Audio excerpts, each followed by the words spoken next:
Am I coming through now? That might be. Yeah, like strangely the volume slider got slid all the way down. Okay. Can you guys hear me now? Am I coming through? I don't know what this slider should be at. Should it be here? Are we back in?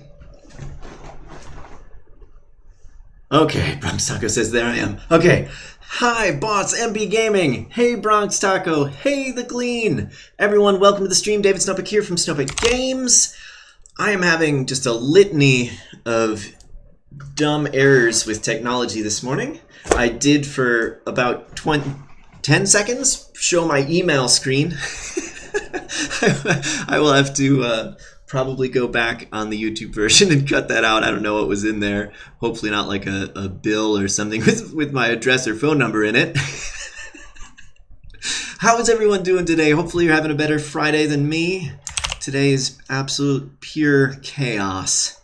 Total chaos.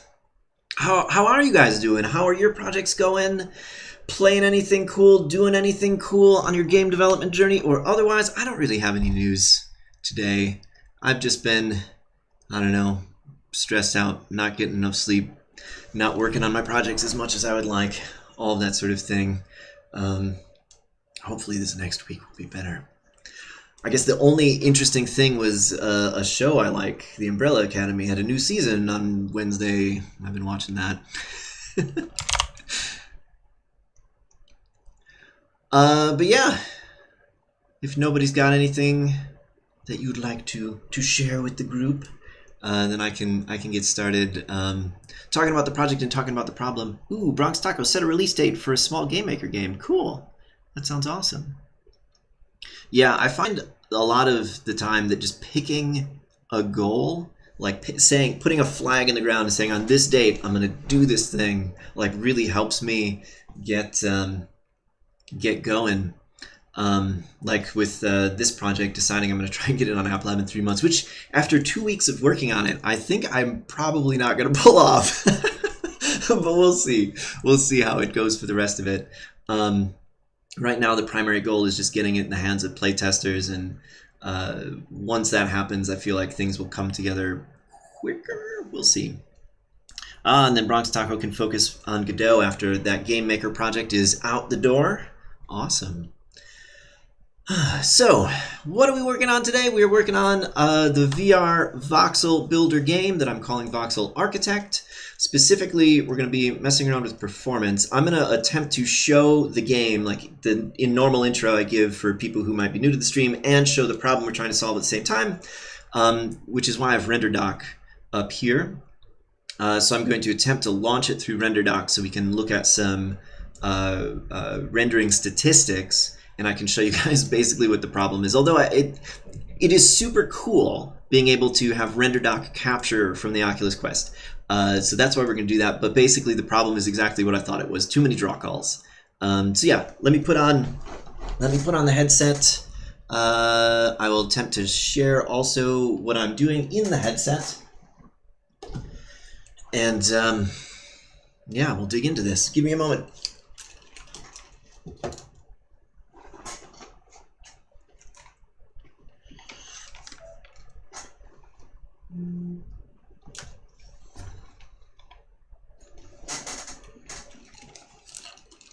I need to have this one on too so you guys can hear me.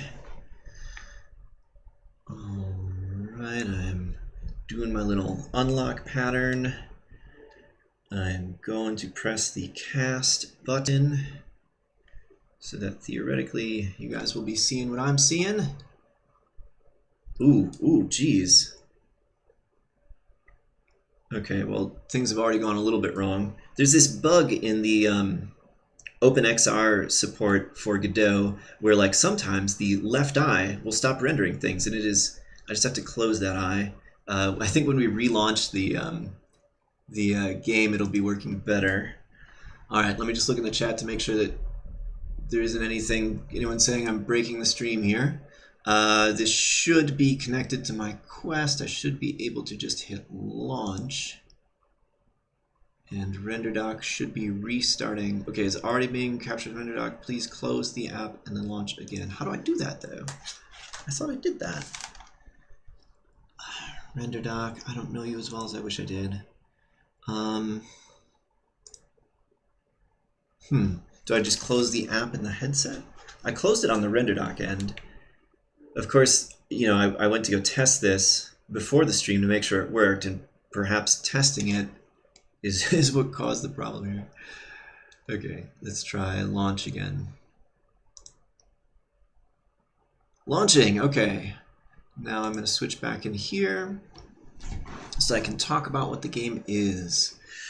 So, it is a VR voxel builder game. Oh, and the sort of overlay that you're seeing in the middle of the screen, which I know you can't read because it's far too small when watching it in the casting, is some system performance information. It's like this system overlay.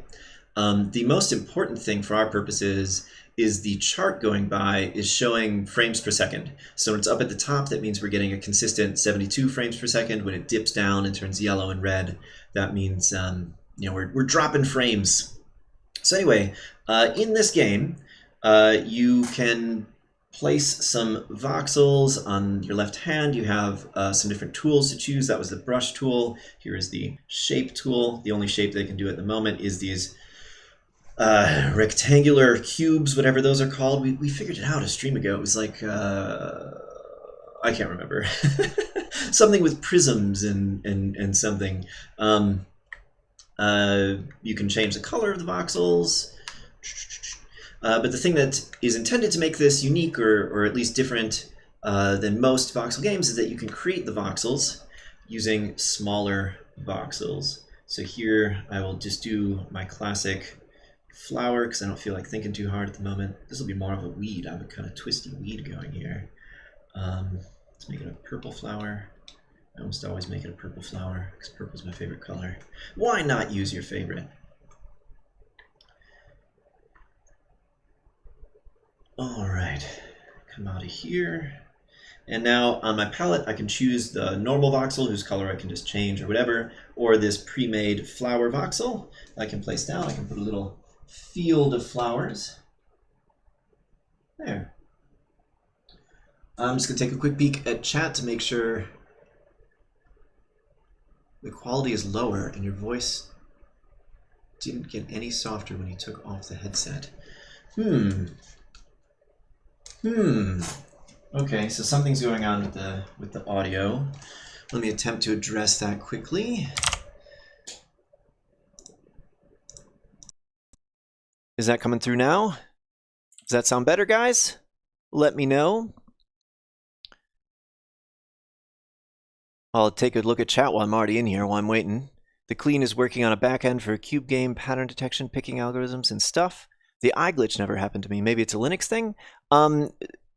So the glitch is associated with starting casting or starting recording. I've never had it happen when I wasn't casting or recording.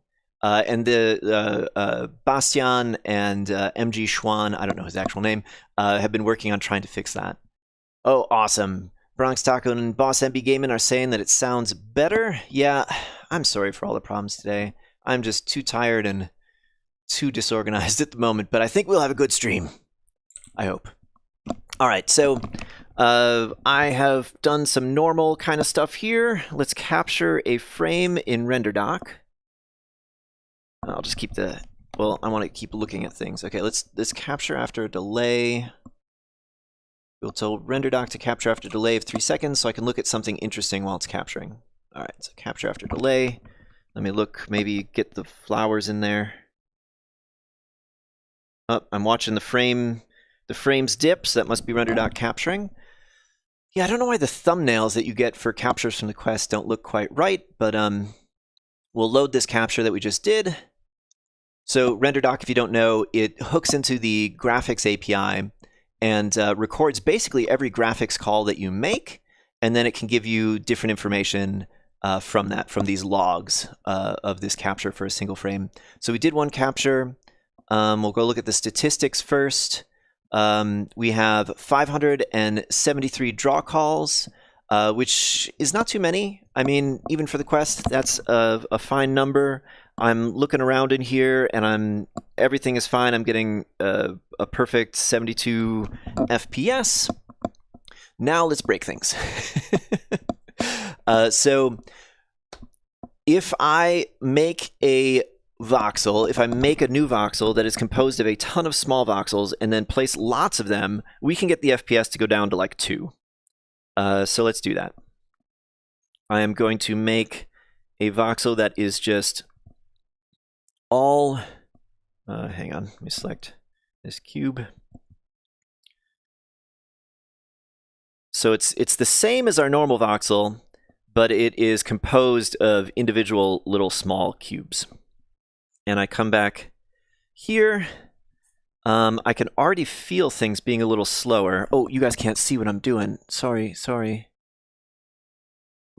Okay, so let me do this again. I will delete this cube. And here we will make it again. So I will make just a cube that is the same as one of our normal cubes, but it is composed of all these little cubes, right? And so I come out here, and if you can make out what's going on the chart, you can already see that the frame rate has dipped considerably. We are now rocking out in the sort of 50 FPS area. I'm not going to use the shape tool because I will probably just crash the app. I'm going to start placing a bunch of these. You can see there's like tons of Z fighting, or maybe you can't see. I hope you can see on the stream that there's also a whole bunch of Z fighting. And the FPS keeps getting lower. We're now down to 17, 15. All right, I'll stop placing blocks so I can get a capture and render doc. And let's do a capture after 3 seconds again. I will look at the mess of cubes over here. And the colors flashed crazy. I'm going to assume that means that render doc did its thing.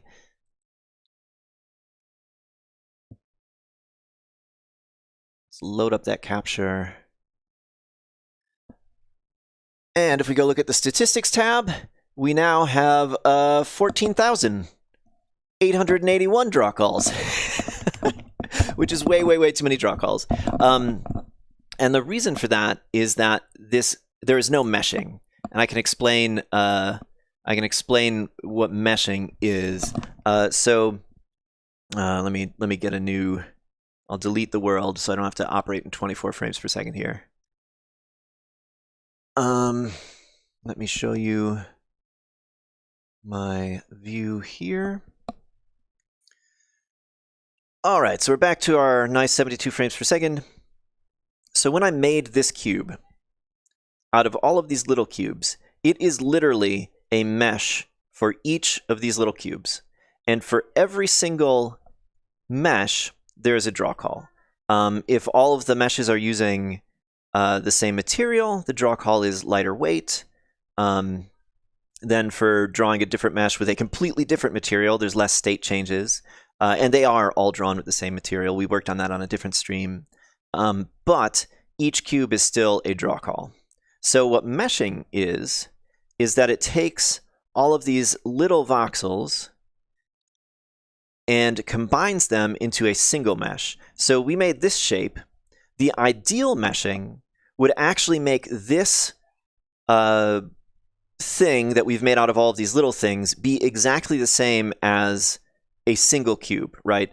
It would be able to look through the array of voxels here and say like, well, all these ones on the inside, we don't need them at all.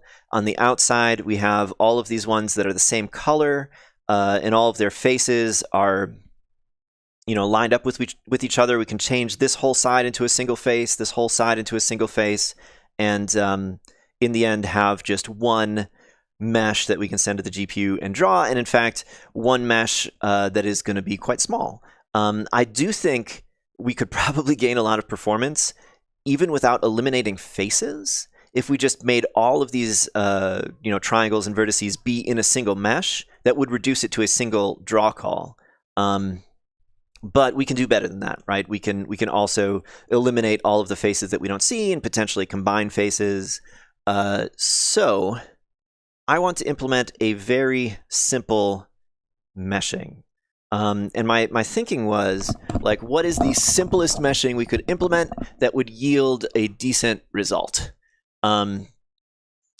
And like I said, we could start by just saying, let's combine all of these individual meshes into single meshes and see how that performs, right?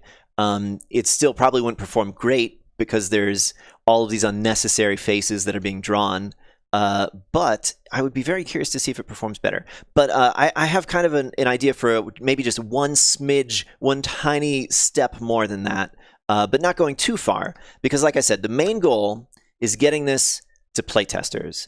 And in my personal playtesting, me playing the game, I have found that performance is a roadblock. I attempted to reconstruct my office in the game, and I managed to make the walls where the windows would go, that bookshelf and that file cabinet.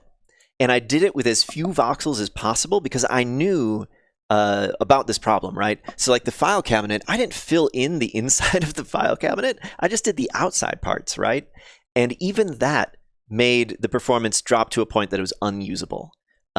So I think in order for playtesters to really play it and really find out, you know, what is good or bad about the game, where the fun can be found, and all of that, they need to be able to play it more than, you know, putting two pieces of furniture before it becomes unplayable. So our goal for today is like, what is the simplest meshing that could get the performance good enough that someone could play it for 30 minutes and build something cool and not have the game become unplayable. If that makes sense. Does that make sense? Let me go look. Let me go look in chat and see what folks are saying. Hey, the Kiwi! Welcome to the stream. Thanks for coming. How many layers of small voxels can you make? Only one. I guess that answers my question then. Actually, no. I'm still not sure. Can you make composites out of composites? So you can't really make composites out of composites. You can make things on the small grid that would be bigger than a single voxel. I can show you that actually. So that one I built it just a single, and let me actually delete it so that we don't kill our performance in just testing this. Come on. And let me paint with the brush tool here. If I were to paint outside of this area, I can actually make voxels that are quite a bit larger than a single voxel on the big grid. And that's how I was making you know, those bigger pieces of furniture. And on this grid too, we also have different shaped voxels. I can put these into different colors so you can see them a little better.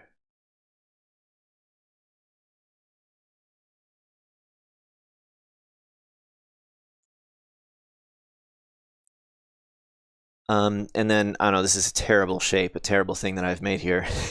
What is that monstrosity? And we can rotate things. So even this, look at this. I put down these two things. And we're already dropping frames. We're down to 63, 62 FPS. 56, 46. I'm seeing some serious nausea-inducing stutter here. Yeah, this needs to be fixed. Let me just delete all this stuff so that I don't have to worry about my Quest crashing. GD, yeah, says, have you tried multi-mesh? I don't think multi-mesh is the right choice here. Multi-mesh would be good if you have multiple relatively complex meshes and you want to reduce the overhead from having to draw lots of them. These meshes are so simple. If they were just combined into a single mesh, I think that would be enough. I mean, multi-mesh probably would help, but I just don't think it's like the right tool here, particularly because a big part of the problem is we're telling it to draw lots of things that the player cannot see. It's impossible to see these shapes inside of the voxel. So what I was thinking, guys, is that we could do two things. So the first thing, let me grab the line tool. The first thing is eliminating faces that you can't see.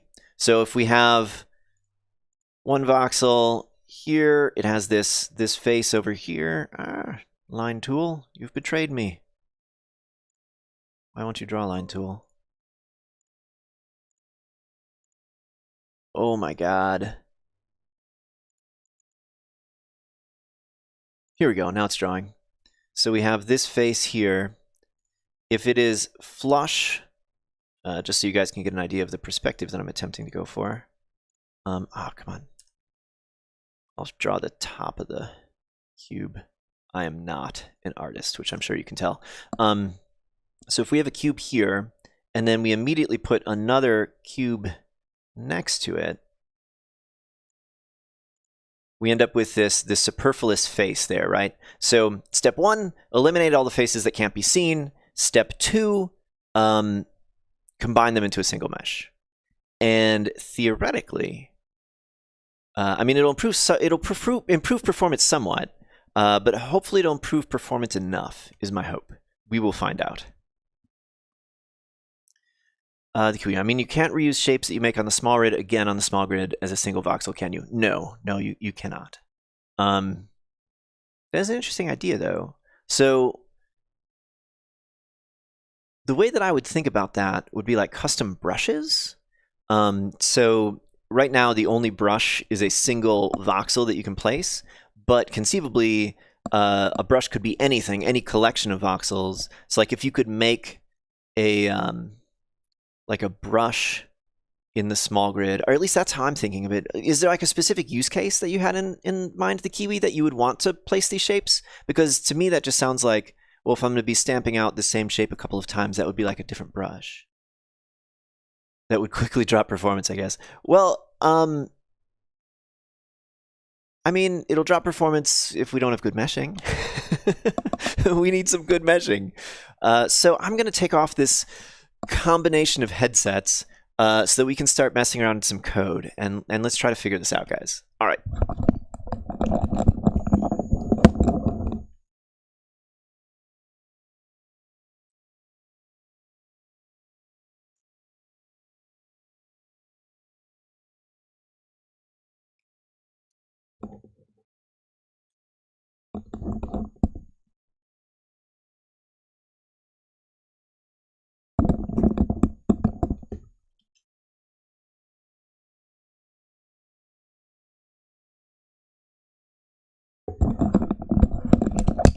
Okay, sorry, I wanted to quit the app on the headset because I was worried about RenderDoc potentially still being connected to it and that interfering with something later. So I just want to make sure that I close that. Okay, let's boot up Godot. I guess I'll put it at the end.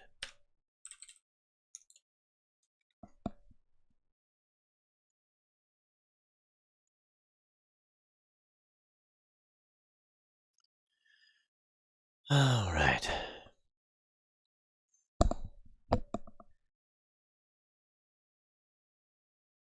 So the overall architecture of the app is pseudo interesting. We have, let me get into the code here. We have this idea of voxel libraries, which is like the available voxels that you have on your palette to plonk down in either on the big grid or the small grid. And those libraries are composed of voxel types, which is just like a base class. And we have a couple of different voxel types. We have the mesh voxel type, which is where all of the like primitive shapes come from. We just define a mesh instance, and it gets reused, or a new instance. Okay, we define a mesh resource, and every time you place the voxel, it creates a mesh instance with that mesh resource and places it in the world. I think this is where a lot of our meshing is going to come into play. But then we also have voxel objects, which is like voxel types placed on a grid.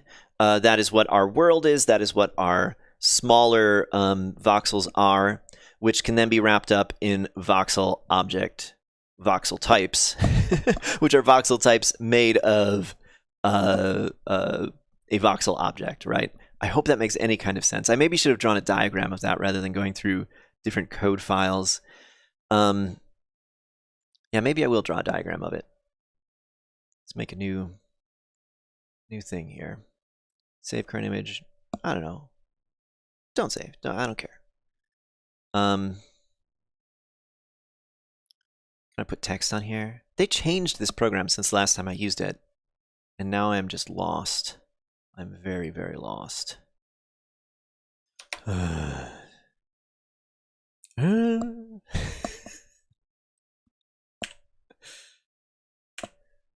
Maybe this would even be better, like, oh, here we go, here's some text.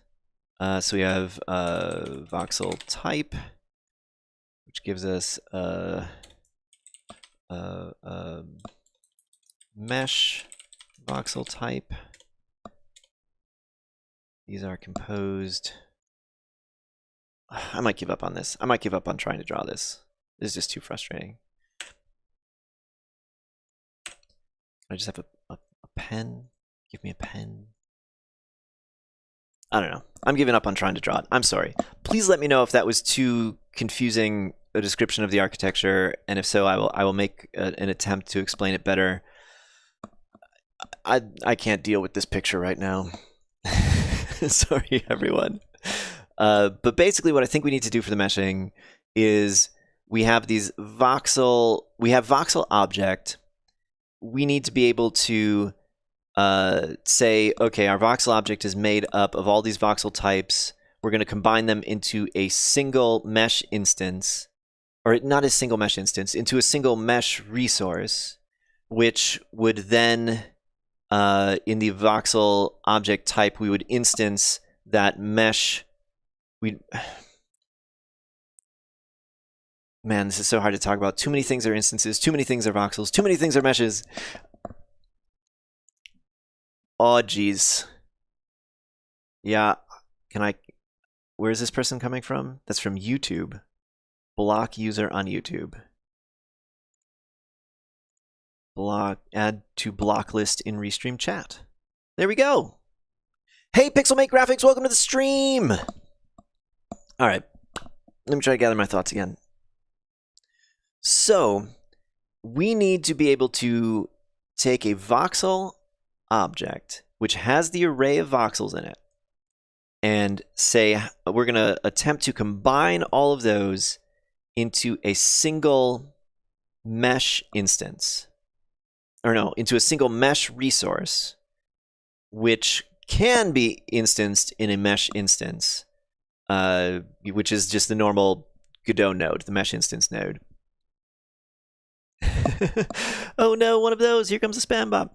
What kind of game will you make? It is a VR voxel builder game. You missed the intro. Oh, no, the spam bot? No! And the spam bot got a cool character. Here, actually, I haven't really looked at the characters, guys.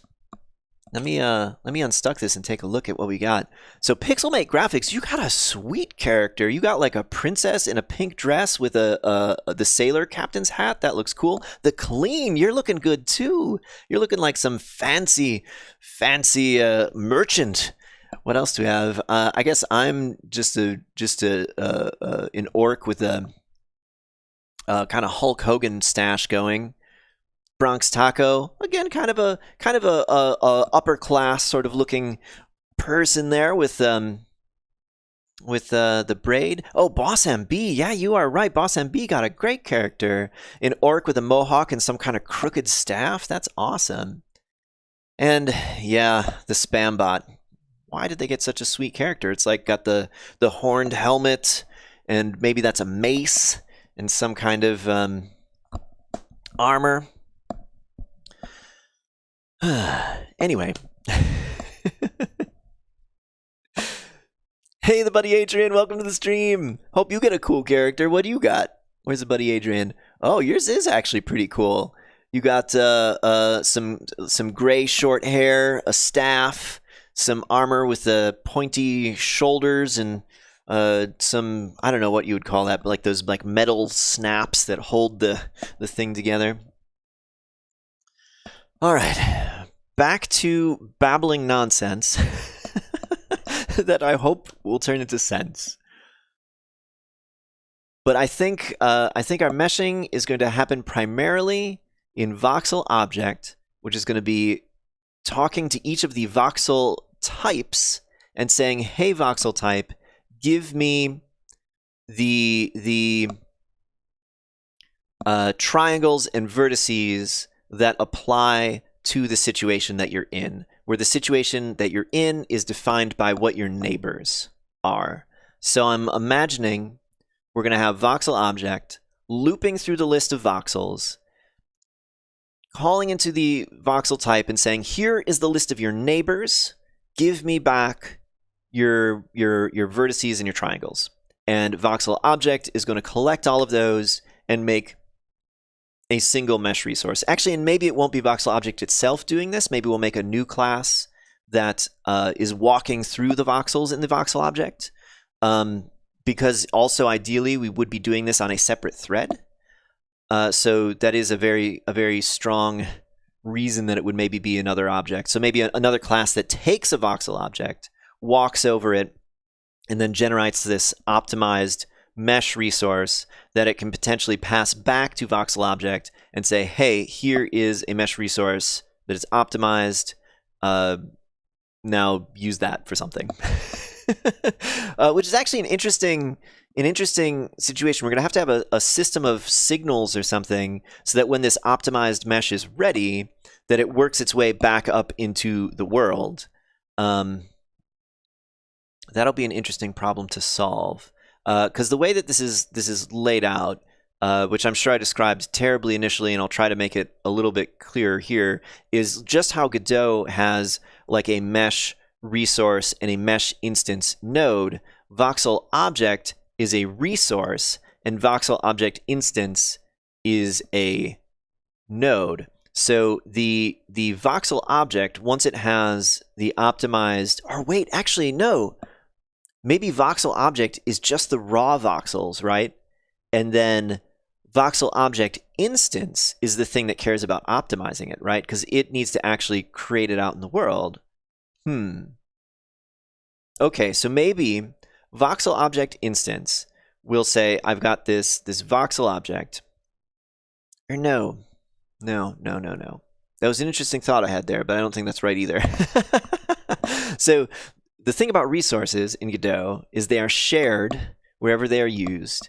And if this voxel object is used in multiple places, we want the optimized mesh to be used in all of those places too. So we don't want it attached to the instance, because the instance is just the one plunk that it's used. So we want the optimized mesh resource to be attached to this voxel object resource, and then it needs some kind of signal to say, "Hey, I have updated my mesh. Voxel object instance, update yourself because we are now updated," right? The Kiwi, did you create your own voxel implementation, or is it an add-on? I created my own. There are a couple of really good voxel add-ons. There is Xylan's one, which is a module in C++. I did not use that one primarily because it is very focused on terrain and procedural generation, which are two things I am not doing. There is a strong possibility that I will rewrite parts of my code in C++, for performance, but it didn't seem like a very good fit. Then there is, what is it called?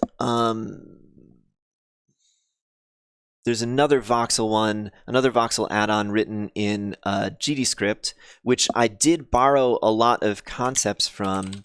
Oh, Voxel Core is what it is. It's Voxel Core in, which is very nice. However, it makes a couple of assumptions that don't mesh with the game design here as well. This is also true of Xylan's add-on too, that this makes the assumption that all voxels are uniform in shape, that everything is cubes. And I want to have more complex shapes, including on the small grid, we had those like slanty ones or the ones that were cut in half. So I needed to have my own thing to experiment with breaking that assumption. It's possible that after testing this with players, I'm going to look at it and be like, you know, the slanty voxel and the half voxel actually don't even seem to be that important. They don't seem to be good or fun or whatever. And then maybe, you know, switching to, for example, voxel core or something could make sense. But I don't know. Right now, I'm still figuring out what the game is, what a voxel is, right? That I just made all my custom code. The good, happy thing is that voxels are very simple. Ooh, what's going on? Some things are blowing up in chat here. 9L, hey! Oh, 9L, congrats. You graduated 3 days ago? That is fantastic. Wow, that is great, man. The QA, yeah, I was wondering how the performance were since it seems to be written in GDScript. Yep. I think I'm gonna experiment with everything in GDScript and then take whatever seems to be a performance bottleneck and rewrite it in C++.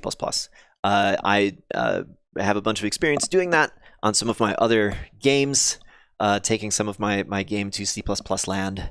In Retro Tank Party, for example, it uses a custom physics engine that's written in C++. So that's probably where it will end up in the end to achieve the kind of performance that I will want to release with. But at the moment, I don't know exactly what the game is. We're super early on, so I'm going to do all of my experimenting in GDScript. And I think we can get performance good enough to start this initial round of playtesting by doing everything in GDScript. Hey, Blue Robin, welcome to the stream. Came here from Polymar's channel. Did we pull you away, or were you directed here? Were you suggested, recommended? Pixelmate Graphics says, did you create those floating avatars? I did not. The app that is floating them on the screen, I created together with you guys on stream last summer. But the actual art is from an art pack from Kenny and L.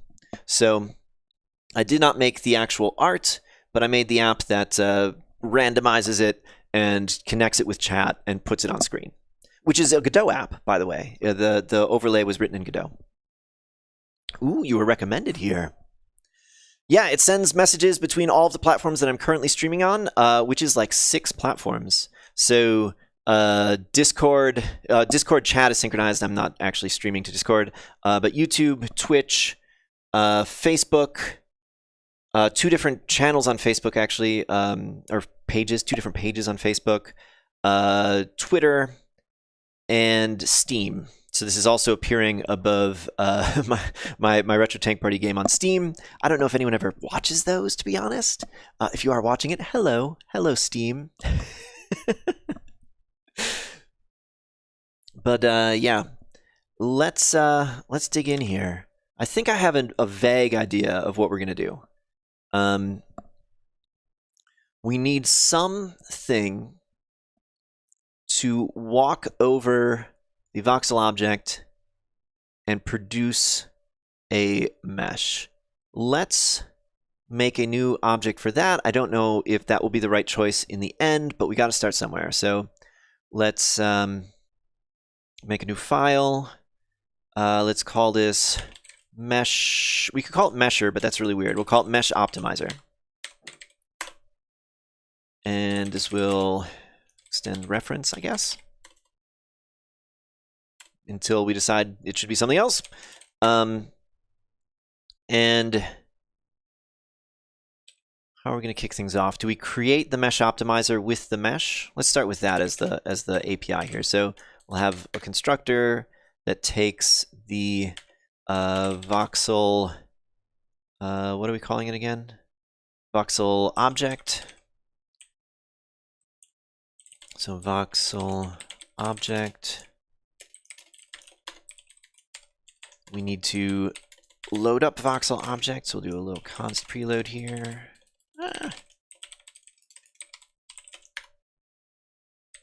And VS Code always makes this part hard. Sometimes I can get it to autocomplete the paths, but right now I'm not getting it to. So this is in source.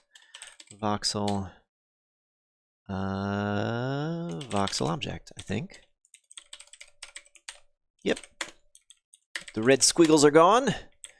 So it takes the voxel object. I've started using this pattern with putting p prefixes in front of parameters, which is something the Godot C++ source code does that I always thought was dumb. I was like, I don't like this. I don't like putting the p in front of there. But I have now run into so many situations where, like, I'll have so my go-to originally for when I needed to have a parameter that was the same name as like a variable on the class was to do underscore, right? And then set it like that. But then I would end up in situations where, like, well, what if it's a private thing? It's like, what if this was voxel object instead of underscore? I mean to shrink things. So then this one would, okay, be without the underscore, right? These are then switched. But then what if I have more than one parameter? And one of them has the underscore and one of them doesn't have the underscore, and then I'm like, I don't know, it got too weird. So I have started recently adopting this same convention that the Godot C++ source code uses of putting p underscore on parameters. How do you guys solve that problem? It's something that I've been kind of going back and forth and changing what I've been doing for the years that I've been working on Godot projects.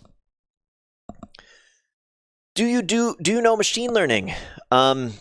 Ooh, underscore at the end. I hadn't even considered that, the clean. So machine learning, 9L, if you remember the BiblioBird project, used machine learning. It used some natural language processing to read through a English text and attempt to determine the part of speech and which definition was being used for that particular word. It wasn't very good, but it did use machine learning. So yeah, that's probably my only experience with it, really. As far as like being the one coding the thing, I certainly have used lots of machine learning that other people made, and then I just call their API functions. Hey, DJ Kosher, welcome to the stream! All right, so we're going to create our mesh optimizer, and then we are going to tell it to optimize, I guess, and it is going to return a mesh.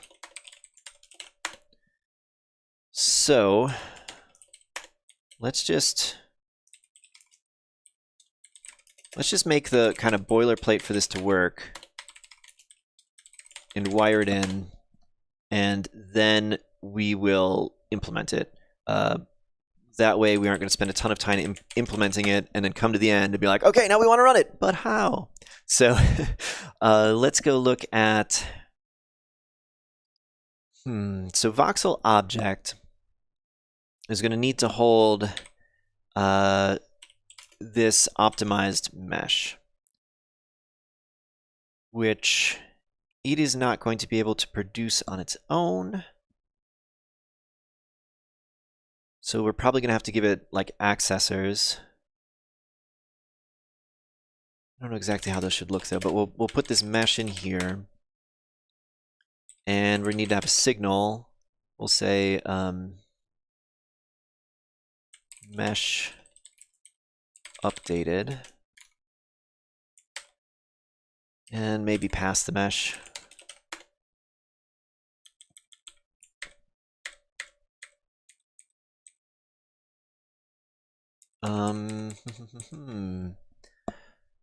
So I'm wondering exactly how to integrate this. If it's an external thing, it's gonna have to set the mesh, right? I don't really like the idea of anything being able to set the mesh, though. Of course, you know, GDScript doesn't have a lot of like public, private, friend class, that kind of stuff that you have in other languages. So we might just have to expose it. We definitely need a setter though. So we'll say set mesh.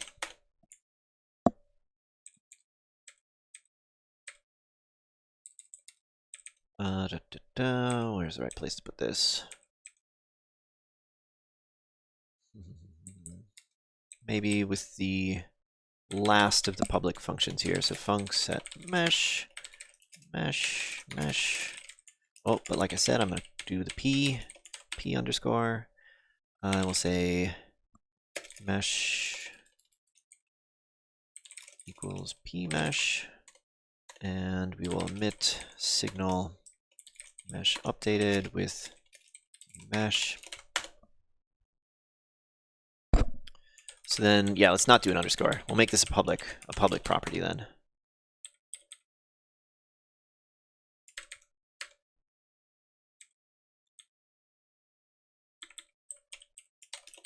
And let's do if mesh does not equal pmesh. Does that make sense? Or is there a chance we might modify the original resource? No, I think we're always going to create a new resource.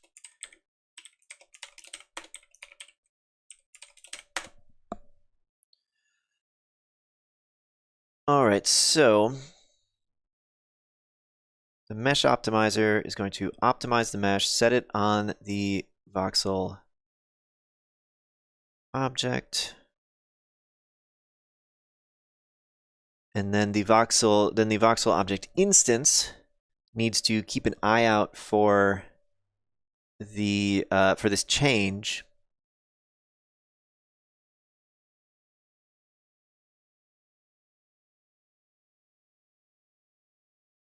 Yeah, this is going to be interesting. So currently, the voxel object instance will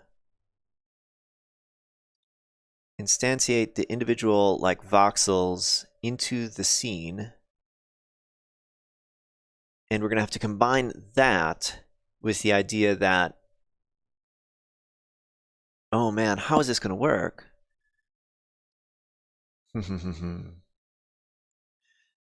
Hey, Bronx Taco, thanks for coming. Catch you later.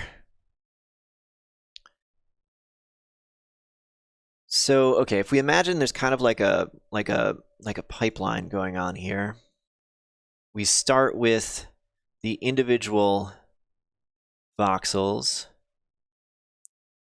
We don't want to mesh immediately.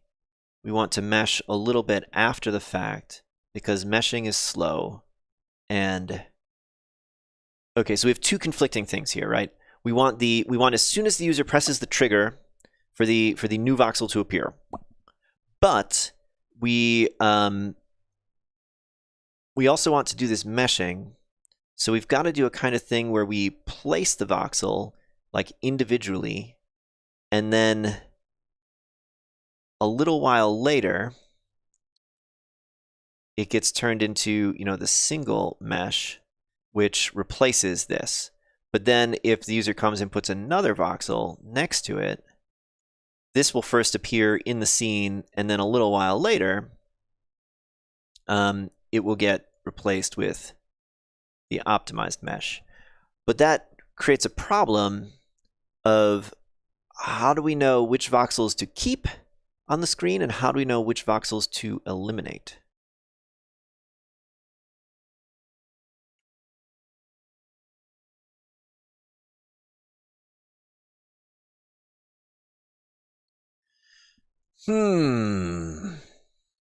It's another interesting design question here.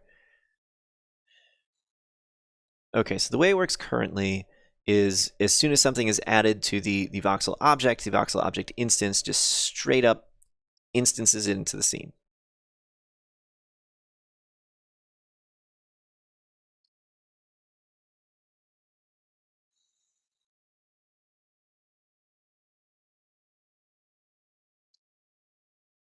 And we want to be able to replace that later with the optimized mesh. We may have to do this simple at first, just to get started. Maybe we, instead of trying to do it in the multi-threading thing, maybe just for this first implementation, do I have a branch for this? Let's get our Git branches set up here. This way we can just solve one problem at a time here. So let me, what branch are we on? Main. Okay. Oh yeah, because I just remade the repo, so that's the only branch. Last night I remade the repo with git LFS turned on because I had to update some big stuff in there, and I didn't want the repo to double in size. So let's make a mesh optimizer branch, and for now we're going to completely change the way that this works. We're not going to use threads. We are going to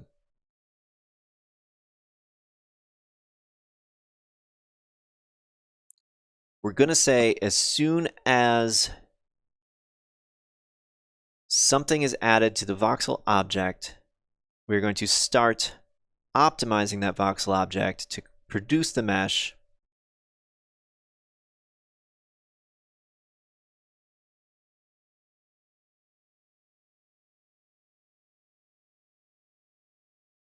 How do we stick that in there?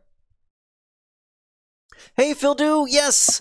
My thinking is, what is the simplest meshing that we can implement that would allow the game to be playtested? Because as I mentioned earlier on the stream, when I play this game, I can only play it for about 10 minutes before I hit a point where it's unusably slow. I was trying to reconstruct my office in the app, and I made that bookshelf and that file cabinet, and the frame rate dropped to 40 FPS, and I was getting nauseous. Oh my god! I blocked this dude. Block. All right. Hopefully they're for real blocked. Oh, and they keep getting such cool characters. I hate it. Yeah, it's a good thing. Everyone's asking me. Why do the on-stream overlays say gibberish letters? Well, this is why. If you want to have your text actually put on the screen, you can join the Discord, and I may forget to actually do it, but if I mark you as trusted, then your messages will appear on there. And I am happy to trust anyone who has shown up at the stream and been like a productive member of society. I see Boss MB actually does not have the trusted role. There you go, Boss MB. Your messages will now appear on the overlay, unlike this crazy bot. All right. Yeah, Phil Do says, in my experience, you should be able to get away with keeping things really simple if you switch to a very simple data structure, i.e. rather than voxel objects, just have a static width times height times depth array of, and it got cut off. Voxel is a single mesh object, and then any delta to reconstruct the entire mesh. Yeah, I mean, that is a way to go. This is a little bit complicated in that the voxels are themselves made of voxels, and you can edit the voxels themselves at any time, and I kind of want things to flow upward and get reconstructed. So I do need some kind of mechanism for that. But we'll see where we end up. Right now, it's how can we make the simplest thing that could possibly work, inject it into the app in the simplest way that we can in order to see that it's working, and we'll take it from there. So where the heck was I?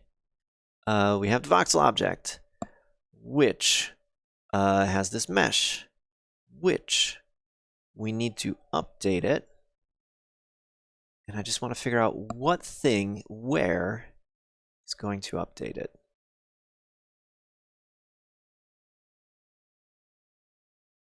Maybe we just have to put it at the end of things for simplicity for now.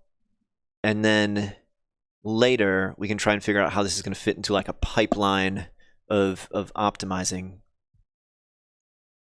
Light theme jump scare. Hey, BNT Frying Pan, welcome to the stream. I like light themes. My eyesight isn't very good, and dark themes, I can't read the text very well. But I should probably get glasses. I think that's what that means. I should go to an eye doctor and get my eyesight tested and get glasses, but I haven't done that. All right. If we just want to put this in somewhere so that it'll work, we can put it in the voxel object instance. It's not the right place because we want multiple instances of the same voxel to use the same mesh. But we can integrate this very, very easily because rather than, right now we have it creating the individual voxel mesh and adding it to the scene. We could say, don't do that. Instead, run the whole mesher, the whole mesh optimizer, and put that on the screen, which isn't the right way for the end, but for now, I think we could do it. So I'll leave this mesh stuff on the voxel object because we do want it there eventually. But let's put it here for now. So rebuild from resource currently loops over and then adds a thing. So if we replace this with essentially calling the mesh optimizer and then putting the result on screen. So how would that look like? What are we using this? Grid cell size. Okay, so that's not just like a utility we use in different places. Voxel placements.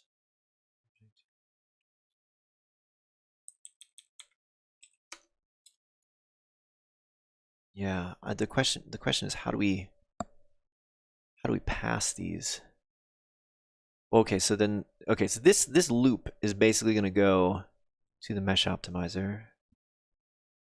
Okay, so var mesh optimizer equals mesh optimizer, which we have to load.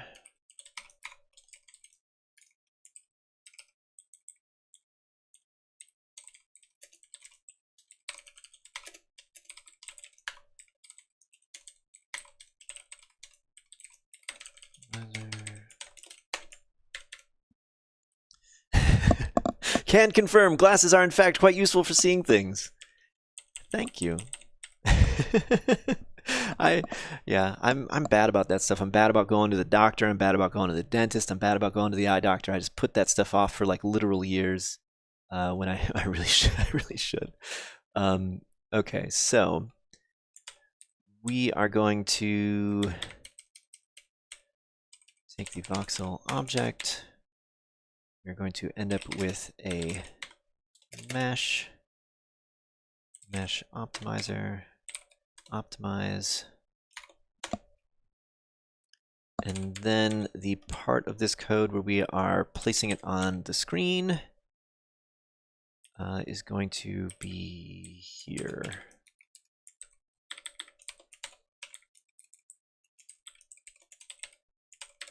Actually, we don't need to store that. We can just say mesh instance equals mesh instance, and then assign the mesh instance mesh to this value. Mesh instance. Oh, we don't need to convert to the grid positions.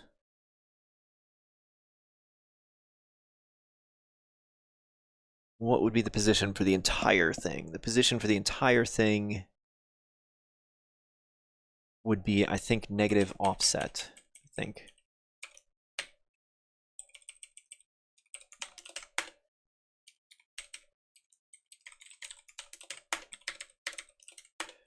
Oh, and actually we need to keep track of this mesh instance. Yeah, actually maybe we just need one mesh instance. Okay, so instead of creating a new one every time we make a new mesh, we're going to have a single mesh instance.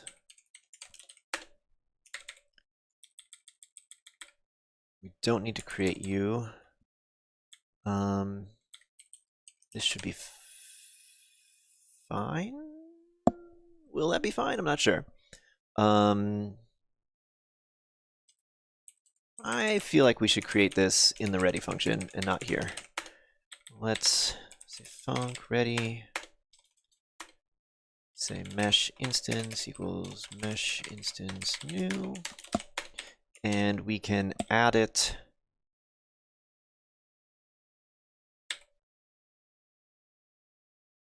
We can add it using the same code here.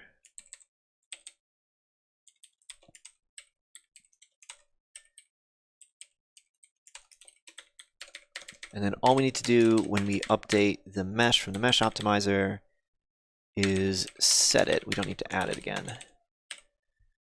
So that would replace the current mesh with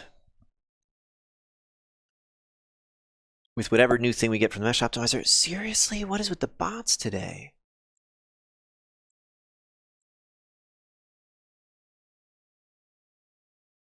Could it run the mesh optimizer once it updated, but otherwise use a cached version of the mesh made from the optimizer? Yes. So the ideal would be that we would be showing the most recent optimized mesh we have, and then when the player places new voxels, they would very temporarily be individual messages, so that, or individual meshes, so that we could respond like immediately when the trigger is pressed, and then run a thread that replaces it with a new optimized mesh. But for now,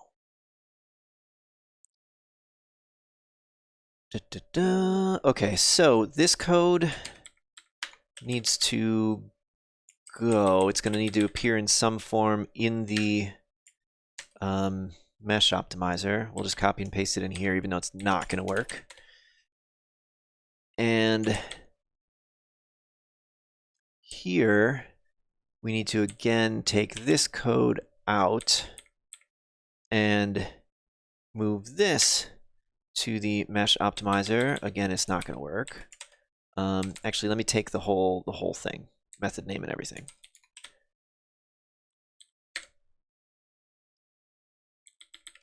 But we actually still need a method that looks like that. And now every time the voxel object is updated, all we do is say rebuild the mesh from resource. And that triggers the mesh optimizer.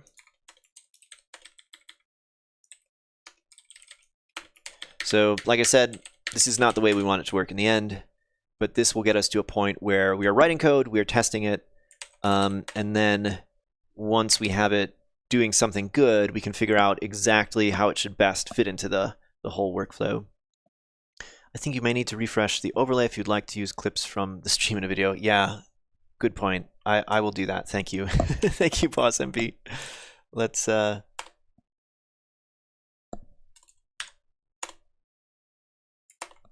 get this going here. Nope, wrong button. What's the button I gotta hit here? Is there one? There. Hey, all right, anyone who wants to get on the overlay, please say something in chat to get a new character.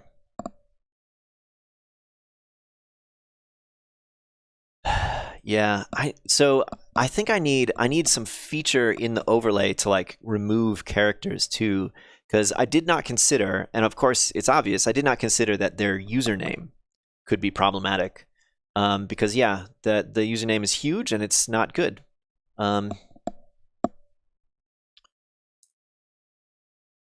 Yeah, that would clicking them to remove them, or like left click to like re-randomize them and like right click to delete them or something like that, because I do have to like re-randomize the characters sometimes. Not randomize their appearance, but randomize their location on the screen. Or maybe I could left click and like just drag them around. That'd be kind of cool, and then right click to delete them. Hey Smoloki, welcome to the stream! Just in time to get on the overlay.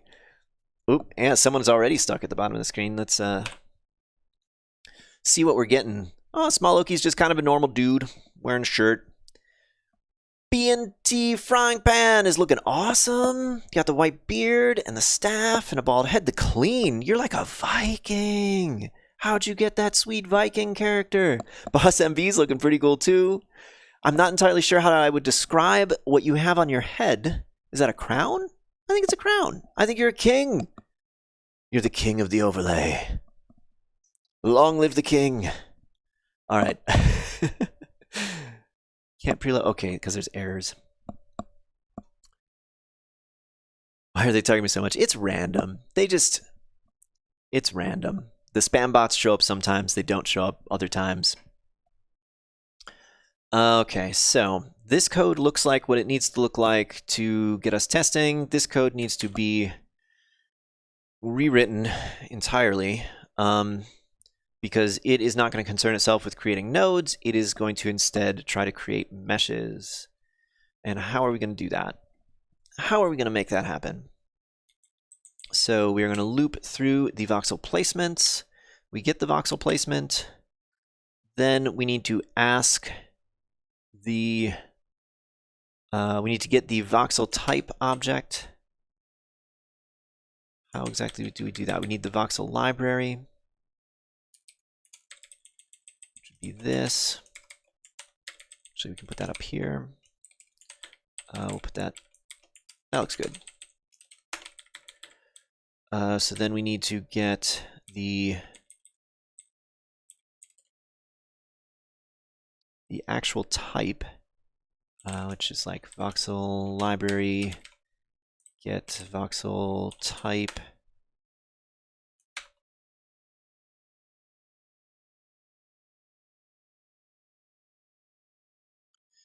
Yeah, I'm just going to put this in here, even though I know it's not I know it's not right. So voxel placement ID. And then we're going to need to call something on the voxel type, asking it to like add itself to our mesh. And we need to figure out how we're going to do that. And we need to do this stuff with config here. This needs to happen. So we'll say var config equals voxel placement config.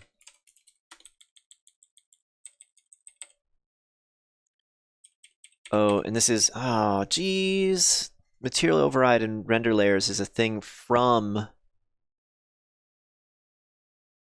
the voxel object instance. Okay, we're gonna have to not do these things. Never mind. We can't do that here. We're in too low a level.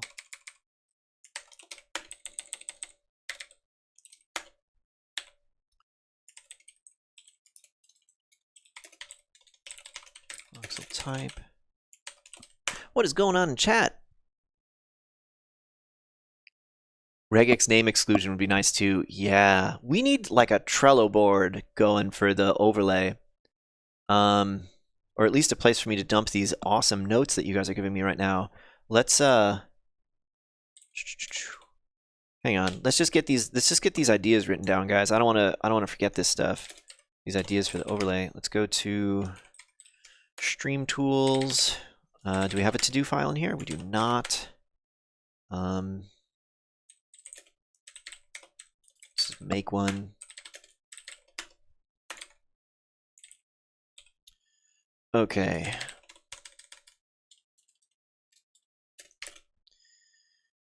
So what were we talking about? We were talking about way to remove users from the overlay. Regex name exclusion. So we can put some bad words. I don't know.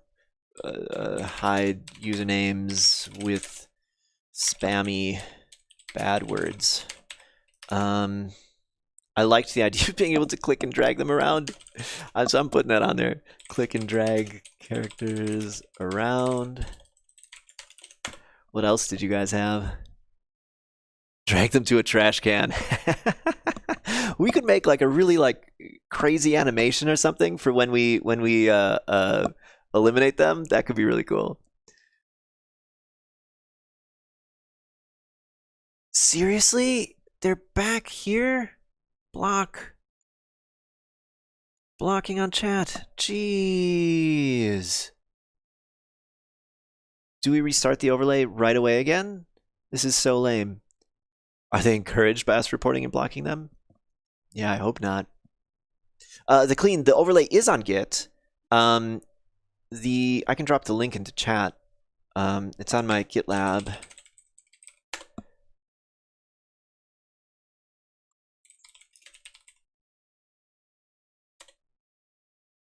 Yeah, 99% of the things I make are open source. It is the rare exception of my things that are not. This is intended to be MIT license. I did not put the license file. Or no, it is. Did I put the license file? It says MIT license. It is in there. Okay, cool. So it is MIT license. Let me drop this in chat.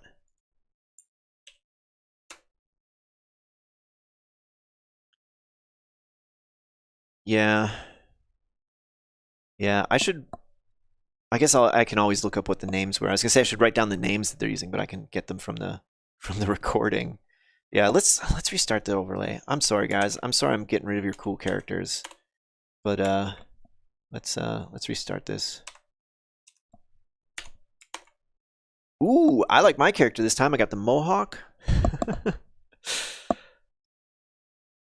It's wild that they get through YouTube's filter. Yeah. Ooh, but I got a congratulations. You received 100 messages today. Partially thanks to these spammy messages, which I keep blocking. Okay, so these are all solid ideas. I added actually a button to reconnect to the Restream API, because there's the times that we sometimes get disconnected from the Restream API, but I haven't had a chance to test it. That would be nice to test one of these days. But that way we could reconnect without having to get whole new characters. Please give me a cool character, RNGesus. Who did you get? That was Smoloky who said that.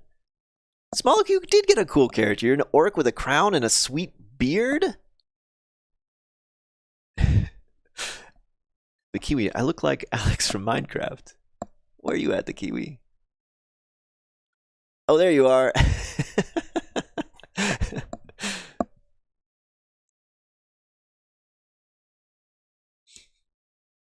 Okay.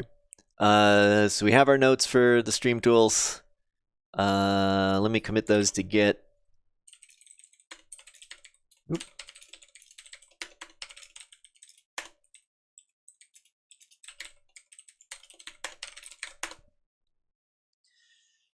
And the to-do is shipped. All right. So where were we? We were at this point where we need to tell the voxel type what its neighbors are and ask it to add its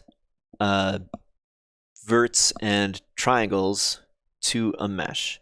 And we can't actually pass in the mesh resource because those are essentially read-only. What we need to have is, what is that object called? So it's like mesh builder? No, what is it called? It's like mesh data tool. That could be it. Mesh data tool is not used to generate geometry, is to help for altering. Okay, not mesh data tool. Or maybe. No. Maybe we would use mesh data tool to read the verts and tries from our original mesh, but there's a different object. What is it? Does anyone remember the Godot object that we used to create? Oh, it's in the code. I can go look at we have something that builds the library, primitive voxel library. No, not the T-res. Create primitive voxel library, GD. It is using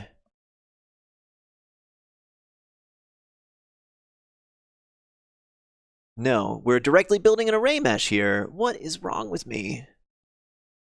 Okay, there is some object that's designed to help with building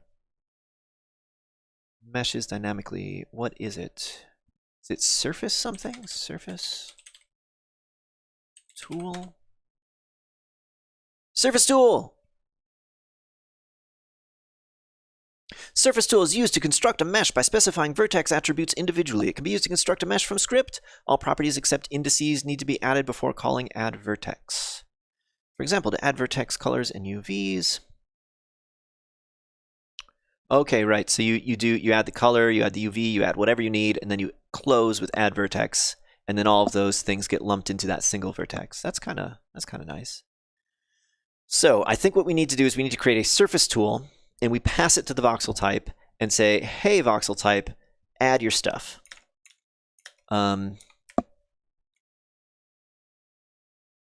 So back to our mesh optimizer. We have our new mesh, which actually maybe we don't even want to make a new mesh because maybe surface tool is going to make that for us. I forget exactly how it works, but instead we're going to start this off with surface tool equals surface tool new. And there was a sort of mode setting thing. Where did I put the docs? st begin mesh primitive triangles. We definitely need to do that. Okay, we're calling st. St seems nicer to type than surface tool. So then here we need to say voxel type add mesh, add voxel mesh. We need to give it the surface tool, and we need to tell it what neighbors it has. And what's the best way to do that? So a voxel can have a cube has 6 sides, right? So that means there's 6 possible neighbors, and we need to tell it which neighbors are there. 6 things sounds like bit flags. So let's go define some bit flags over in, where would be the place to put that? I guess voxel type. So we have orientation type. We have neighbor,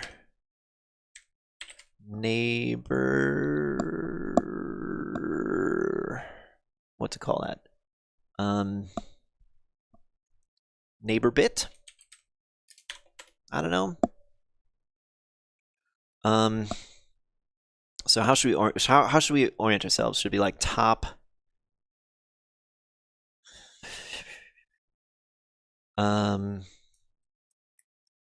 Doesn't grid map have like a way, sum and num talking about the different sides? We can steal whatever way they did that.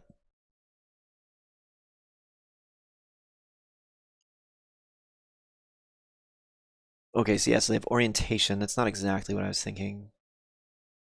It's not good on index. And they define it as a vector. That doesn't help us. It doesn't help us at all. Well, we'll just make up a thing. And how do we name them? Let's look at our create primitive. So here we have sort of an idea of faces that have names. So we have front, back, left, right, top, bottom. And that's just the comments I put into this thing that generates these little meshes that are the primitive voxels. These are voxels on the small grid. Oh, I missed a comment. Smeloki, sorry for another off-topic comment, but what distro desktop environment are you using? So this is Ubuntu 2004, which is a pretty common run-of-the-mill distribution, but the desktop environment is the Notion window manager. I have used it, or a different fork of it, since the year 2001. It's getting pretty dated. I have a long-standing item on my to-do list to look for a new tiling window manager to try out. I was originally using Ion WM, which is the original version of this, and then the maintainer like rage quit open source. Like they just completely left open source, and a bunch of forks were made, and I ended up switching to one called Notion, which is also not Ion, if you put those words together. Yeah. So, yeah, we'll use this. Front, back, left, right, top, bottom. Where's my code? Need my code. Voxel.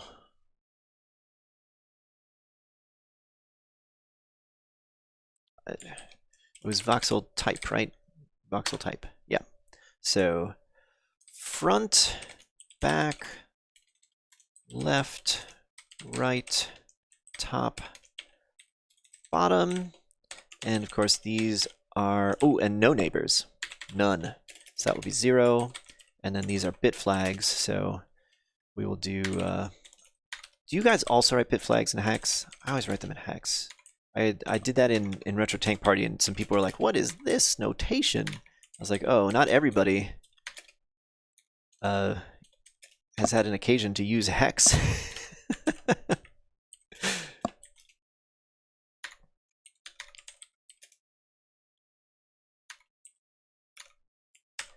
Not everyone is quite as ancient as me. Oh, I forgot to put an equals there. Oh my god!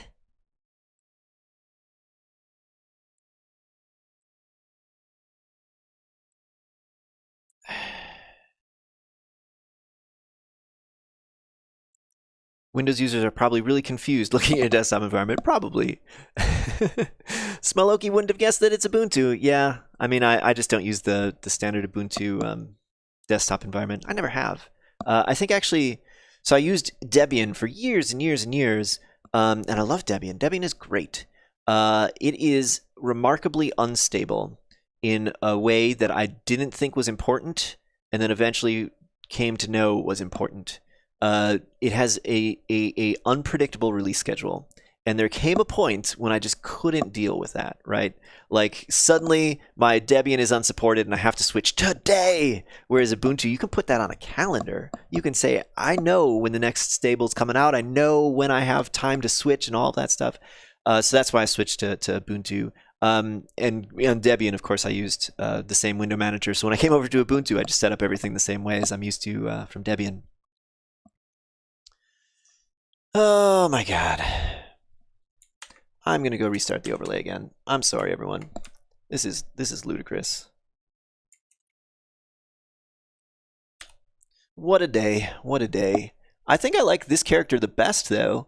I got an orc in a very colorful dress with some braids. That's a sweet character I got rocking. Okay, so we have some bit flags. Now we have another function here, which is going to be add voxel mesh. Or no, that's not on the... Yeah, it is on the voxel type. It is on the voxel type. We add voxel mesh. Why does this take a voxel library? Voxel node, voxel library. I'm a little confused about that. Hang on, let me figure out. So if I go to mesh voxel type, it takes a voxel library. What does it do with that voxel library? Oh, for the cache on the voxel library. Okay, fine, fine. Doesn't hurt anything. So I guess that probably means this needs to take the voxel library as well.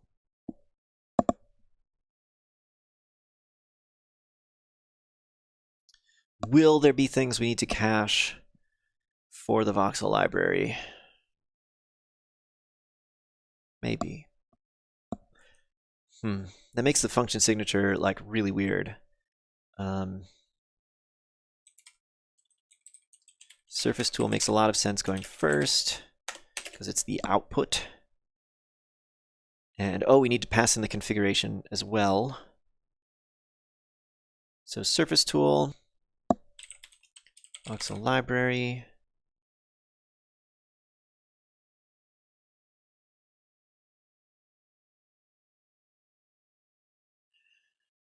What is it caching again? Oh, it's caching a material, which we can't really use here anyway. I'm going to leave off the voxel library and just see like if the universe breaks because we leave it off. Let's go to the mesh optimizer, add voxel mesh. We pass in the surface tool and the config.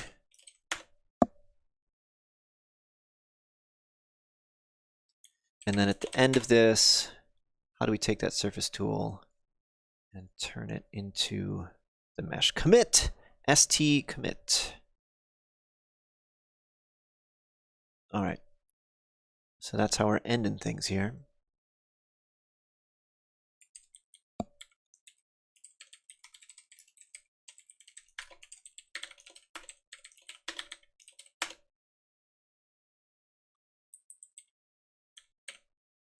Yeah, at a high level, this seems okay. We're going to be... Oh, I forgot to pass in the neighbors. We have to calculate the neighbors.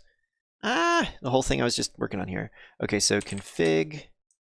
I guess we'll put that at the end because it has a default. This returns nothing. Implemented voxel type and voxel mesh. Doesn't return anything. What is misplaced? What are you complaining about? Error parsing. Oh, I typed the wrong kind of brackets here. And here we'll say neighbors in int. There we go.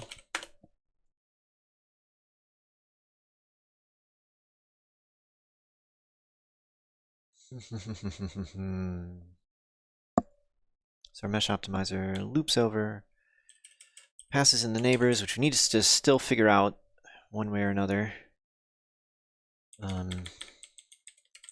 Int neighbors. I hit some weird key. Sorry. Neighbors.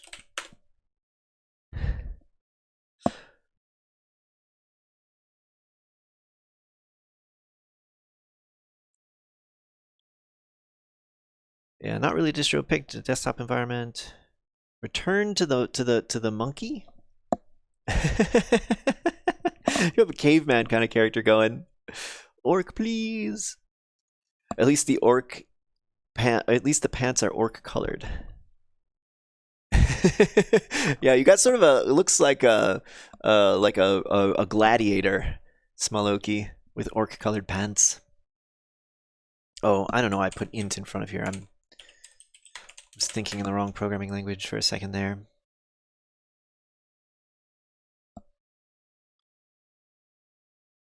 Okay, so where are we at? How much time do we got? Oh man, we've been spending so much time just like figuring out the structure of how this is working. We haven't really gotten down to the business of how to do it. But yeah, we need a loop here to figure out the neighbors, which I think we should make a function here. Find neighbors. We will take a position, and we will return an integer, which, yeah, var neighbors. We also have the interesting situation that some voxels take up more grid spaces than others. So we can't just take the position. We need to also take, the voxel type has a grid size. So we need to get the grid size. Okay, so this is looking more like neighbors will be defined down here. Neighbors equals find neighbors, the position, and the voxel type grid size. And that tells us, you know, how much space the voxel takes up on each dimension, which is also vector 3. And I'm sorry, guys. I need to take a short break to run to the bathroom. I will be right back. We'll kill it in this last half hour. All right.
Okay, I'm back. Hey, Logan, welcome to the stream.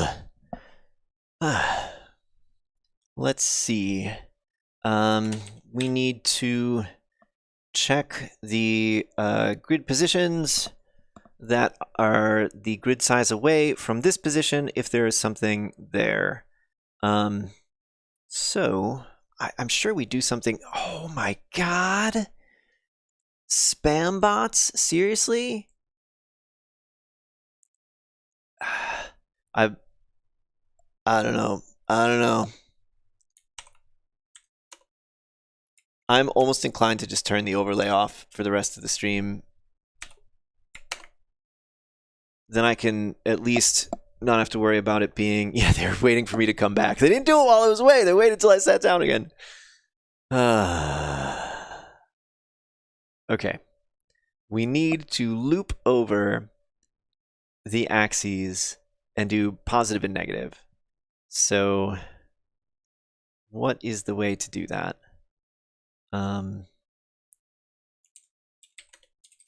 For axis in range 3. And we're going to check, you know. So what I don't recall is if the grid size starts at the bottom front left corner and goes out, or if it's at the middle. I suspect it's at the bottom front left corner. And if that's the case, we always need to check -1 and positive grid size. So let me verify that that is or isn't the case by looking in Voxel Object Instance, which had this code, but I deleted it. Oh, it also would be in Voxel Object because it has to use the same thing to check if a space is occupied or not. So bounds. Let's see where this method is called. Get voxel in bounds. Or no, this isn't what I care about. This is something else that just looks similar to what I want. Has voxel in bounds. No, the thing that is setting the references. The way I have this working is there's two dictionaries. One that stores the actual voxel locations, and one that stores which voxels, which other spaces are occupied by voxels that are bigger than one grid cell. And wherever we are setting up this references will show me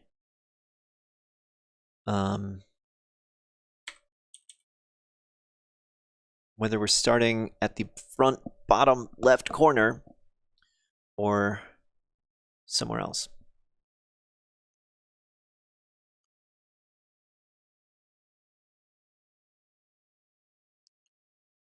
Add references. Add references. Okay, so we start with the position we are at. We go to the position plus grid size. Okay. So it does look like it starts at the front bottom left corner. Yeah. Okay, back to our optimizer here. So we loop over each axis and we check voxel object has voxel, and we're going to check the position -1 on this axis. Okay, so what I need just another data structure to make looping here easy. You'll see what I mean in a second. So this will be previous. We'll call it previous position, previous pose, negative pose. I'm going to call it negative pose, which is a vector 3 containing -1, -1, and -1. No, that doesn't help me, does it? I need an array of negative pose that contains vector 3 negative on the x, vector 3 negative on the y, and vector 3 negative on the z. Okay, so what I'll be able to do is get the negative position on each of the axes using the axis number from 0 to 2. Which, I don't know if you guys approach these sort of problems that way. I seem to find in 3D that I'm doing a lot of looping over the axes, so I use the axis numbers a lot as a way to not have to duplicate everything I'm doing exactly the same for X, Y, and Z. So we're checking if voxel object has voxel at pose, negative pose, or not minus. We can actually add that because those are negative numbers. Okay, so negative pose, the axis number. And this will be, oh my god, now I have to turn this into a left, right, or bottom, though. Like, oh, just figuring out the neighbors, man. It's turtles all the way down. Okay, so this can check it, but I need to record it. So I may need to duplicate all of these anyway, because I have to give them semantic meaning. I can't loop.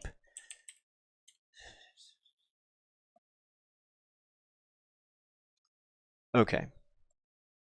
So, we're going to say if voxel object has voxel for the position.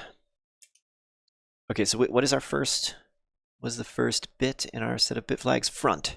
So that would be positive Z, right? So it'd be position plus grid size Z. And if so, we set our bit flag. Neighbors or equals voxel type neighbor bit front. And back is just this pose. We'll do plus. I like doing things in terms of plus. Plus -1 on the Z. So vector 3, 0, 0, -1 on the Z. And that is back.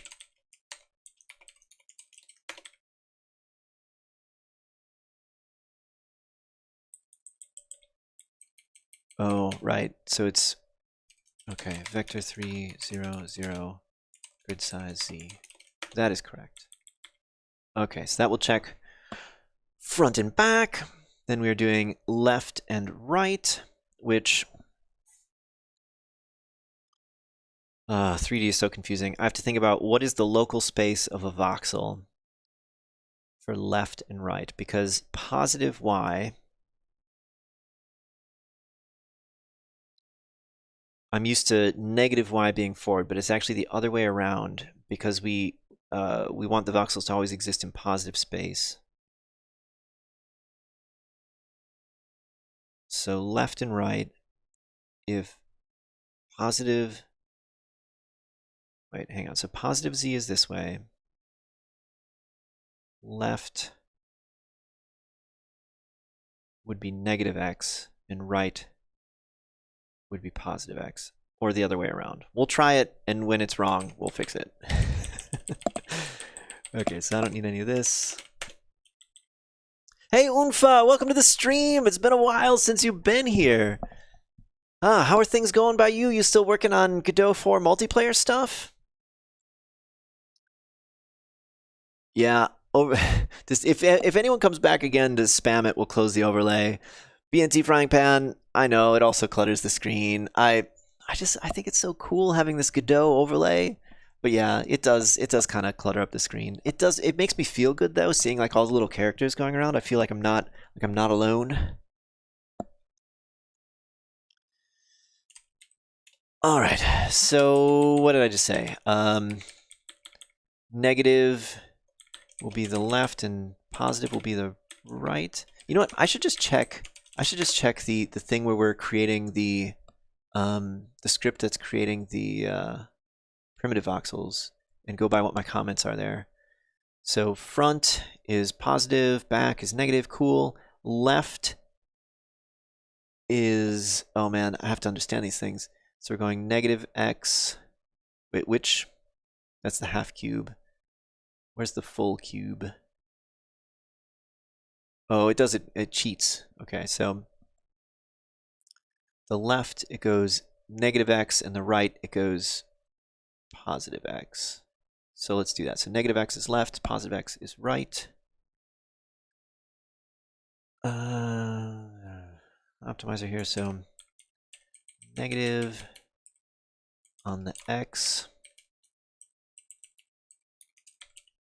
is left, positive on the X is right.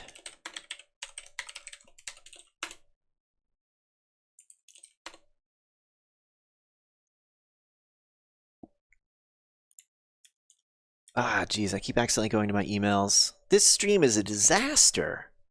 All the spam bots, the third time I've accidentally switched the screen to my email client.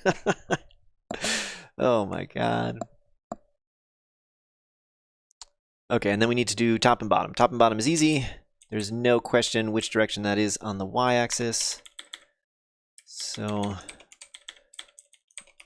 I like doing top first, so we'll do top, bottom. Top is positive on the y.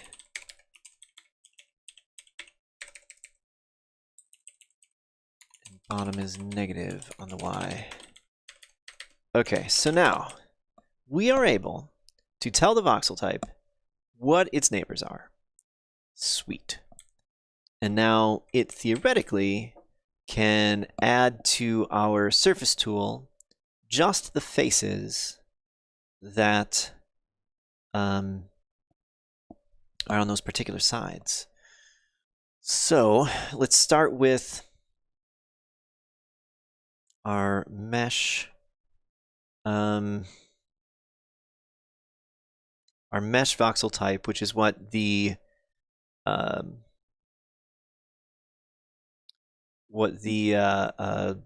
like just cubes, the primitive shapes are.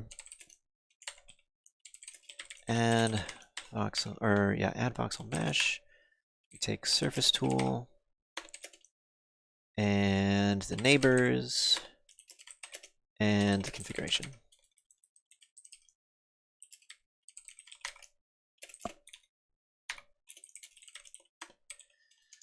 And it is going to be hard to know in a generic way which face is which. So that's a hard problem to solve. Let's not solve it right now. Let's instead make some assumptions that only apply to the just plain cube, and then we'll figure out how we're going to handle this. Later, we may have to have some kind of system where we like set a face, like we have, I don't know, like we have like some config that we can set for a particular voxel type that like says which like triangle IDs correspond with which sides. But yeah, we're not gonna deal with that right now. So over in our create primitive voxel library, oh, I actually don't know because the cubes are being created by Godot, by the cube mesh. The cube mesh resource makes the cubes, and then we just convert them.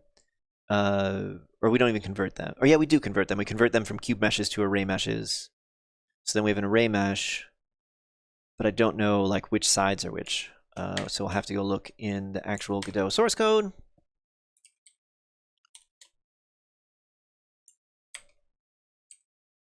Where are you, cube mesh?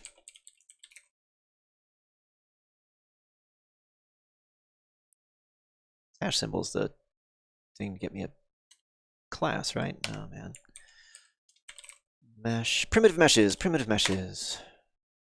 So let's take a look at cube mesh. I have been in here before.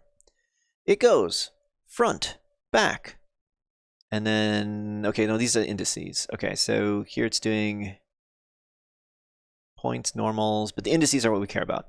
Indices are what we care about.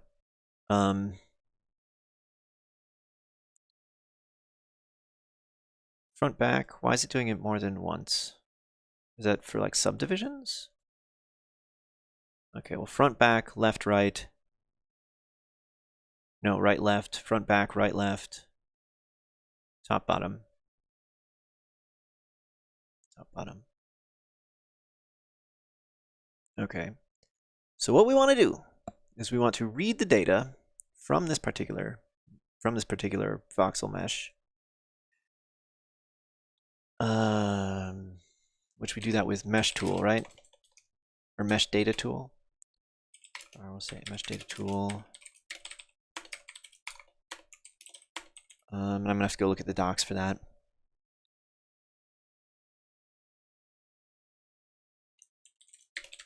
Mesh data tool.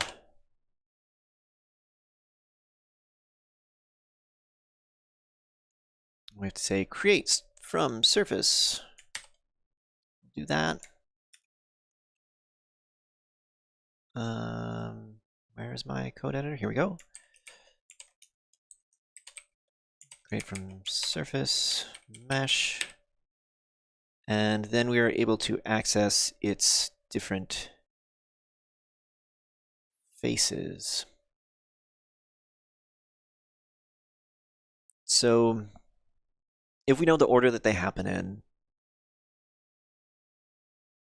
we can figure out which vertices go with which thing. And we want to take the faces that don't have neighbors.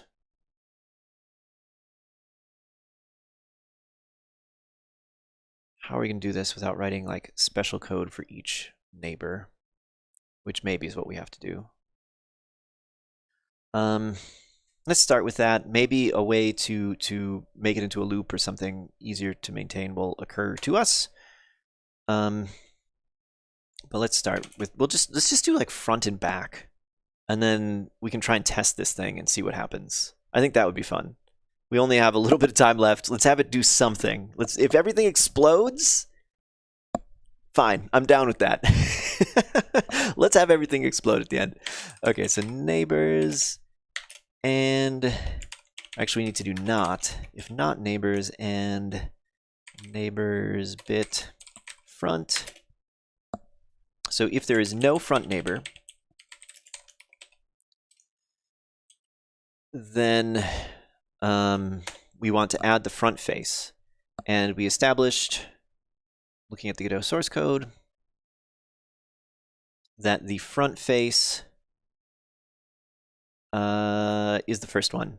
So that would be the first 6 vertices and the first 2 triangles. Okay, I need to look at surface tool to see how do we add the vertices. How do we define the faces with surface tool? Surface tool provides useful interface for constructing geometry.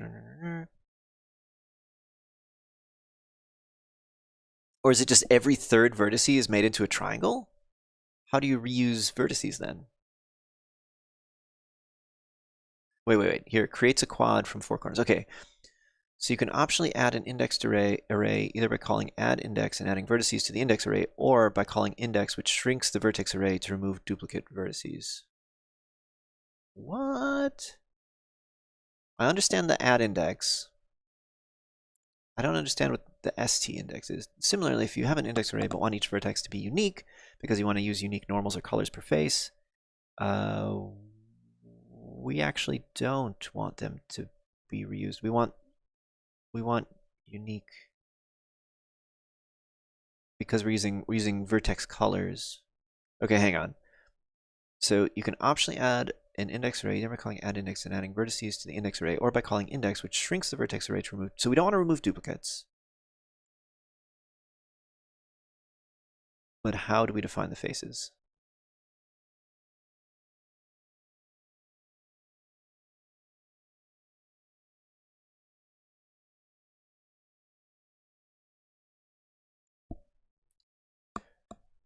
Let's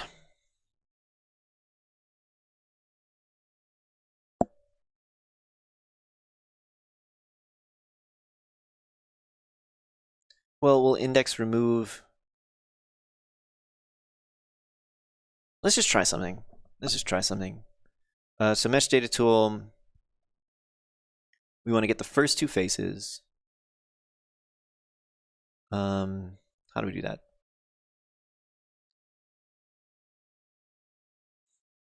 Get vertex count, get face count, get face edge, get face vertex. Okay, return the specified vertex for a given face, vertex 0, 1, or 2. Okay, so we're going to loop over the vertices for face 0 and 1, because that's the front.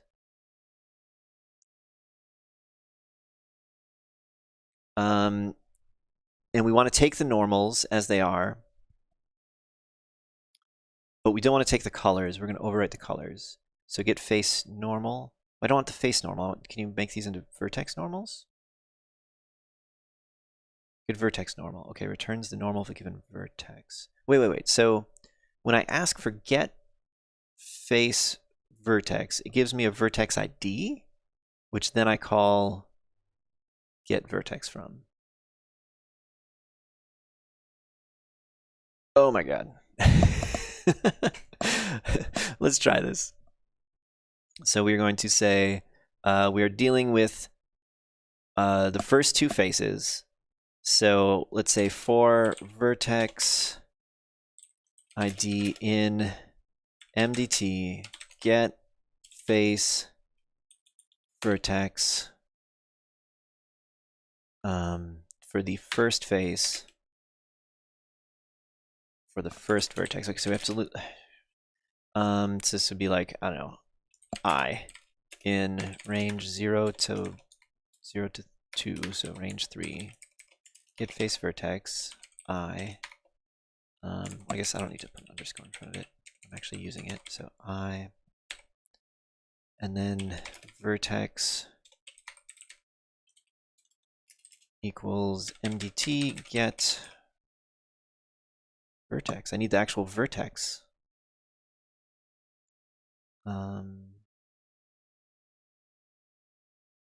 Get vertex. Okay, so why isn't that autocomplete? Or set vertex? Is there a get vertex? Get vertex. It's not autocompleting though. All right, get vertex. Oh, maybe because I'm not putting, I didn't put the colon there to say that that's actually the type of that. Let's see if that fixed it. Nope. Autocomplete. All right, so get vertex, vertex ID, and then we also need the normal. So MDT get vertex normal, which I'm sure is called that. Let's just look at the docs one more time. Get vertex normal. And then we need, we're not going to get the vertex color because we're going to set that ourselves using the config data.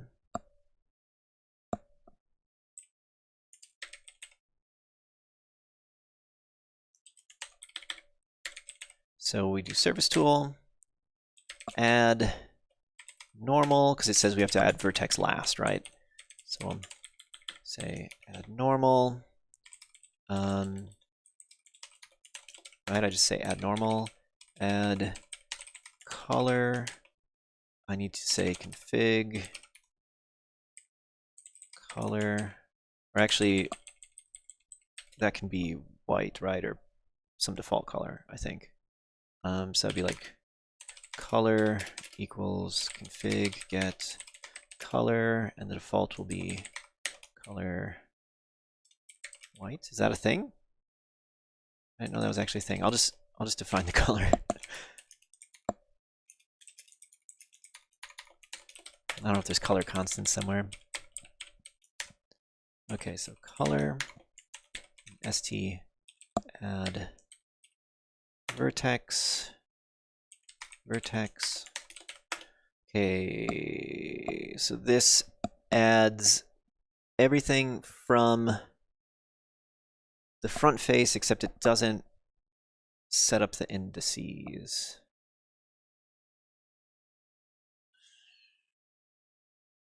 And this is where this thing comes in. So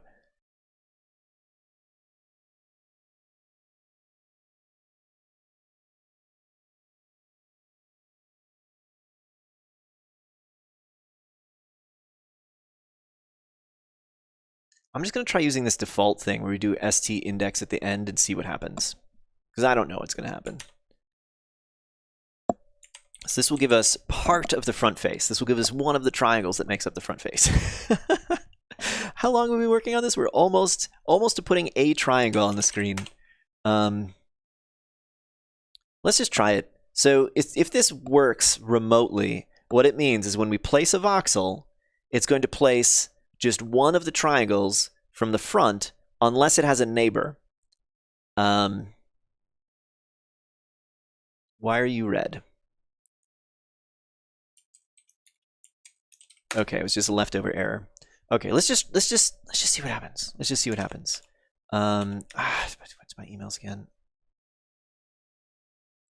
We need to go to Godot, and we need to deploy to the headset. We can test this in the desktop version. That'll be faster. Oop, and we crashed. Rebuild from resource isn't declared in the current scope. All right, that looks like a typo or something somewhere. Voxel object instance. Rebuild from resource.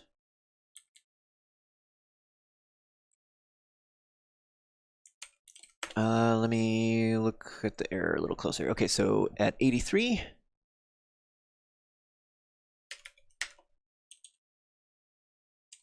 Rebuild from resource. Some typo.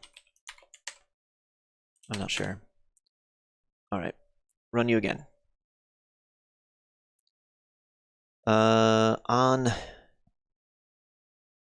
Okay, we created an infinite loop somewhere.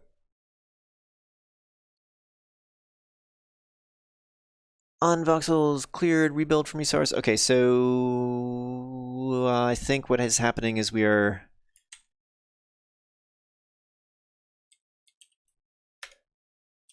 right. So we're clearing. We shouldn't do it this way. This shouldn't call clear. This should call. This should just directly do it. Voxels clear. Oh, and this we don't need to rebuild from resource if it's clear it. We just need to delete it. Or like set its mesh to null. Mesh instance, mesh equals null. Something like that. Okay. At optimize, get invalid index config on base dictionary. All right. The voxel placements should have a config. Let's go take a look. So it's an optimizer. Voxel placement strangely does not have config. Let's go take a look at these voxel placements. So that would be in the voxel object resource.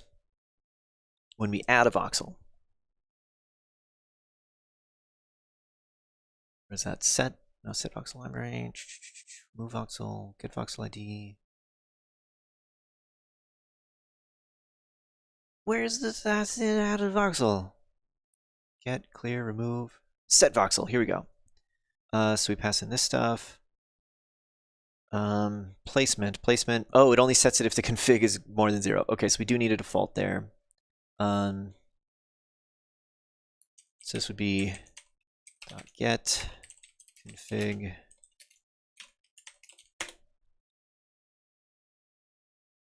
Try again. I'm glad that I didn't try to do this with the headset on. Okay, so if I place any voxel anywhere, nothing happens. Oh my god. We've been on a journey, my friends. We've been on a journey that took us many places, but not the destination we had envisioned. We're still en route.